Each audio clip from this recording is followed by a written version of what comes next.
Ini kan kalau di medsos itu kan yang bergulir itu juga mereka itu mengatakan tunjukkan mana nakobah yang membatalkan Nasabalwi kan gitu. Berarti ada kan tadi yang membatalkan? Sudah di dalam buku itu saya sebutkan. Berbentuk buku. Silakan baca bukunya. Berarti ada kan? Iya, ada. Buku Ulama Nusantara Menggugat Nasab Palsu karya Kiai Imaduddin Utsman Al-Bantani adalah sebuah karya monumental yang mengungkap kebenaran di balik klaim nasab Ba'alawi. Dalam 700 halaman, Kiai Imaduddin dengan ketelitiannya sebagai seorang ulama membedah argumen-argumen yang selama ini simpang siur. Ini bukan sekadar buku, ini adalah tantangan bagi kita untuk berpikir kritis dan tidak terjebak dalam klaim yang belum tentu benar. Kiai Imaduddin menghadirkan analisis mendalam yang didukung oleh data-data kuat, mengguncang dunia intelektual dan spiritual. Bagi pelajar, peneliti, atau siapapun yang peduli dengan sejarah Islam Nusantara, buku ini adalah harta karun yang tak ternilai. Jangan lewatkan kesempatan untuk memiliki buku ini dan menjadi bagian dari pencarian kebenaran. Dapatkan sekarang juga dan buktikan sendiri. Ya sudah, berarti seluruh argumentasi mereka terjawab semua ya? Iya. Terjawab semua. Makanya kan kenapa saya sering mengatakan ya, bagi teman-teman dan pemirsa yang memang punya kedekatan emosional dengan Habib atau berteman, bersahabat ya, silakan tanya, mana buku nasabnya Bib? Pasti yang dikeluarkan oleh mereka itu dari Robito Alawiyah. Mereka bikin cetak buku sendiri, stempel sendiri, tanda tangan sendiri. Tidak melibatkan nakoba-nakoba internasional. Itu sudah indikasi. Berbeda kan dengan kiai-kiai kita. Setelahnya Habib Rizik Syihab itu mengatakan, ayo kita adu data, adu argumen, tes DNA. Akhirnya kiai-kiai dari Trah Wali Songo ini melakukan komparasi data melalui berbagai manuskrip, ya kan? Kemudian diangkat ke nakoba internasional. Akhirnya beliau-beliau ini mendapatkan syahadah isbat nasab. Dan itu tanda tangan dan stempelnya itu 14 nakoba. Gitu loh. Nah, kemudian tes DNA juga. Nah, sekarang kemana mereka yang dulu mengajak adu argumen, adu data, dan tes DNA kok malah lari, nggak mau tes DNA, gitu loh. Gitu. Standar ganda. Standar ganda, gitu loh. Gitu. Iya, awalnya mungkin dia itu lari karena rindu Firza. Tapi yang terus, lebih kuat ya. Yang lebih kuat Al-Yahudi karena kesamaan karakter tadi. Iya. Ya. Nah, terus ada yang bilang bapaknya itu Yahudi, tapi bapak angkatnya itu Majusi. Itu. Juga ada yang bilang seperti itu. Ya, Robibuh Majusi.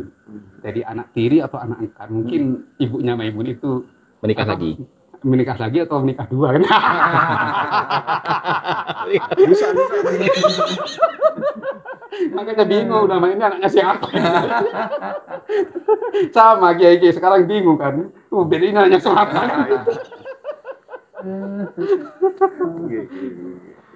Tadi itu ya yes. Siapa tadi? Ubaid apa? Al-Maimun. Istilah lainnya? Ubaidillah bin Ahmad. Apa Al-Mahdi Al-Habib. Al-Habib. Ya. Jadi ada Ubaidillah bin Ahmad Al-Habib, ada Ubaidillah bin Ahmad Al-Mahdi. Kenapa kok Al-Mahdi? Karena mereka itu memang indikasi Syiah. Syiah itu kan selalu mengatakan Mahdi gitu kan. Jadi dulu juga Maimun itu pertamanya kan mengatakan atau memproklamasikan dirinya itu adalah keturunan Aqil. Aqil itu adalah saudaranya Sayyidina Ali. Aqil. Kemudian setelah Maimun itu meninggal, anaknya meningkat. Iya, Ubaid itu meningkat dari Aqil, kemudian mengaku anak Ismail. Oleh karena itu berdirilah dinasti Ismailiyah. Nah, ini dibatalkan oleh para ulama sezaman. Ismail itu tidak mempunyai anak, gitu. Kok ujuk-ujuk ini datang mengaku anaknya Ismail, batal. Kemudian dia mengaku abna Fatimah.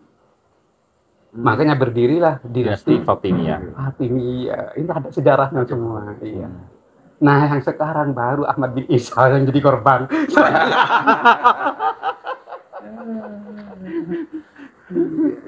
Tapi sebelum Ahmad bin Isa itu pindah-pindah pertamanya. Ke Bani Lahdal. Bani Lahdal kemana? Ya, begitulah.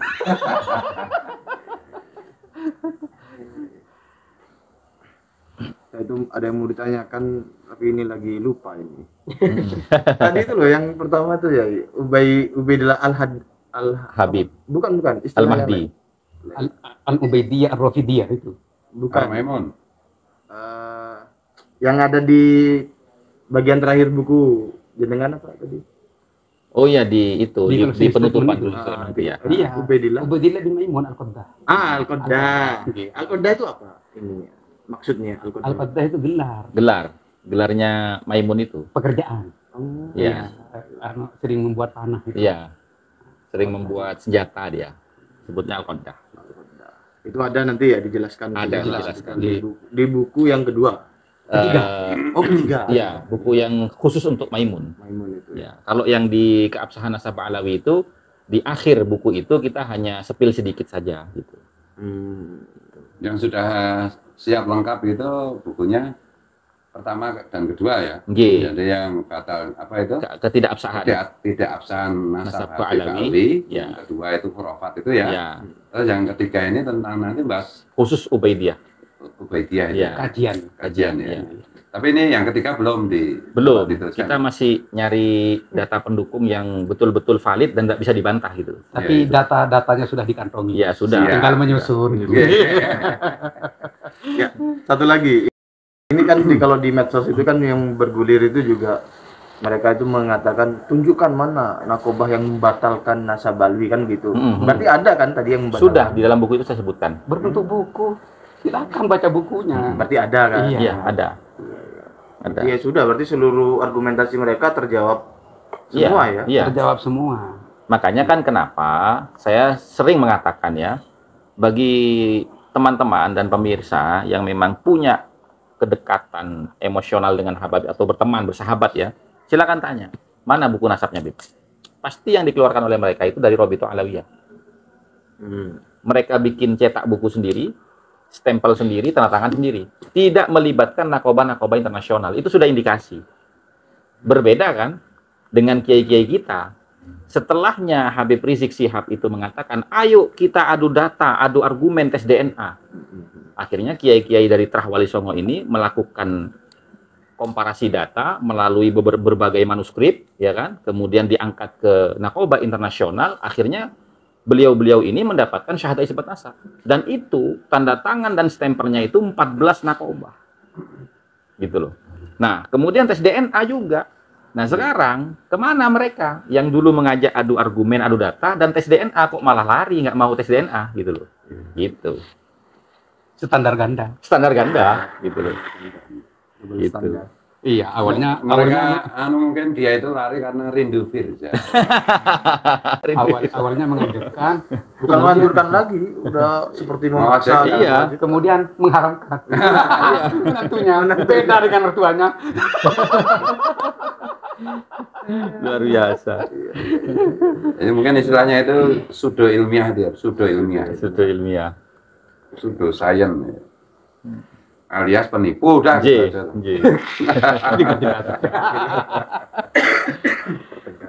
Oke. Ada lagi yang bisa disampaikan yang butuh diketahui oleh teman-teman? Saya rasa cukup sih untuk itu. Ya, untuk lebih jelasnya silahkan nanti bukunya dibeli. Gitu. Nah, ini pesannya kemana? Ya, biasanya biasa ke Shopee. Kan sudah pada tahu teman-teman dari 13 poin itu kan. Jadi sebelum ini kan saya membuat 13 poin memahami polemik nasab. Alhamdulillah kan itu banyak teman-teman yang tercerahkan dengan itu. Nah, tercerahkan dengan itu sehingga apa namanya mereka ini bisa berargumentasi di medsos, gitu. Dan itu banyak. Akhirnya kan Gus, kapan bikin buku kedua gitu loh untuk kelanjutannya ini? Sebenarnya saya sudah bikin kelanjutan 13 poin memahami polemik nasab itu. Cuman ketika ada penemuan baru tentang ini, Maimun Al-Qaddah ini, dengan apa namanya keluarnya buku ketidakabsahan nasab Alawi itu, akhirnya itu saya kesampingkan. Saya meluangkan waktu menghadap beliau di Madura bersama dengan Ki Abdul Ghalib, ayo Kiai kita bikin ini, bantahan ini Kiai. Gitu. Jadi ini yang kita dahulukan. Dan alhamdulillah teman-teman sudah banyak yang menunggu itu. List pesanannya sudah banyak, sudah banyak alhamdulillah. Alhamdulillah. Ya ini kan tentu ada pemirsa yang belum tahu pesannya kemana gitu. Selain Shopee gitu lah, apa ada TikTok Shop nanti? Gimana? TikTok Shop. TikTok Shop. Ya. TikTok Shop juga bisa. Biasanya kami nanti akan publikasikan ketika sudah tercetak itu. Gitu. Berarti yang akan dicetak dipublikasikan 2 dulu ya? 2. Langsung 2 ya? Langsung 2. Yang ketiga belum, nanti akan menyusul. Iya, yang ketiga itu menyusul. Mengenai harga menyusul. Ya, harga nanti tergantung biaya cetaknya. Iya, biaya cetaknya. Gitu. Baik, ada lagi? Saya kira cukup. Cukup. Iya. Yai Jabar, Cukup. Mungkin Gus Fuad sebagai closing statement. Ya, alhamdulillah ini ada kabar gembira, ada 2 buku yang penting sekali yang sebaiknya kita miliki dan kita baca, yang ditulis oleh Gus Hasan dan Kiai Ja'far yang ya memang kalau Gus Hasan kan kenalnya udah lama, memang sejak dulu saya tahu Gus Hasan itu jenius, dan hari ini saya ketemu orang jenius baru, Kiai Ja'far gitu, dari Batu Ampar gitu. Dan ya mari kita sambut buku yang segera terbit ini, dan mudah-mudahan Kiai Ja'far, Gus Hasan dan Lora Bahrul semoga senantiasa disehatkan Allah, umur panjang, Amin. dan sehingga memberikan keberkahan untuk umat Rasulullah di Nusantara pada khususnya. Amin. last statement. Jadi pesan kami kepada para saudara-saudara sebangsa setanah air. Di dalam menyikapi polemik nasab ini kita kembali kepada Al-Quran. Pesan pertama Allah di dalam wahyu pertama yang diterima oleh baginda Nabi adalah Iqra. Apa? Baca. Jangan menyikapi nasab hanya berdasarkan pendengaran, tapi baca. Oleh karena itu, baca setiap kaidah atau buku yang diaturkan oleh para tokoh intelektual kami. Oleh karena itu, bacalah. Agar kami tidak tersesat dalam budak sama. Hanya budak pendengaran saja. Kalau kita berdasarkan budak pendengaran, maka kita akan tersesat. Oleh karena itu, kita baca dan kita kaji agar kita bisa menghadapi polemik nasab ini dengan ilmiah. Oleh karena itu, kami di dalam menetapkan siapa bapaknya Ubed yang sesungguhnya itu bukan ujub-ujub langsung menetapkan, enggak. Oleh karena itu kami mengkaji kaidah beristidlal dan wajhul istidlalnya, terus dan cara istidlalnya dari sebuah lafaz atau sebuah pernyataan atau sebuah makna. Kemudian akan didukung oleh korinah-korinah dari kitab-kitab sejarah dan juga tidak mengabaikan kaidah ilmu nasab. Tetap walaupun sudah didukung dengan kitab-kitab sejarah, kami kembali karena ini adalah sebuah penetapan nasab, kami tetap kembali kepada kaidah nasab. Oleh karena itu semoga kami senantiasa dalam ridho Allah dan syafaat baginda Nabi besar Muhammad SAW dan para leluhur khususnya para wali songo. Amin ya rabbal alamin. Wallahul muwaffiq ila aqwamit thoriq. Wassalamualaikum warahmatullahi wabarakatuh. Waalaikumsalam warahmatullahi wabarakatuh. Cukup. Baik, terima kasih teman-teman sekalian, terima kasih kepada seluruh pemirsa Gus Channel, terima kasih juga kepada seluruh narasumber yang hadir pada malam hari ini. Kami akhiri, wassalamualaikum warahmatullahi wabarakatuh. Waalaikumsalam warahmatullahi wabarakatuh.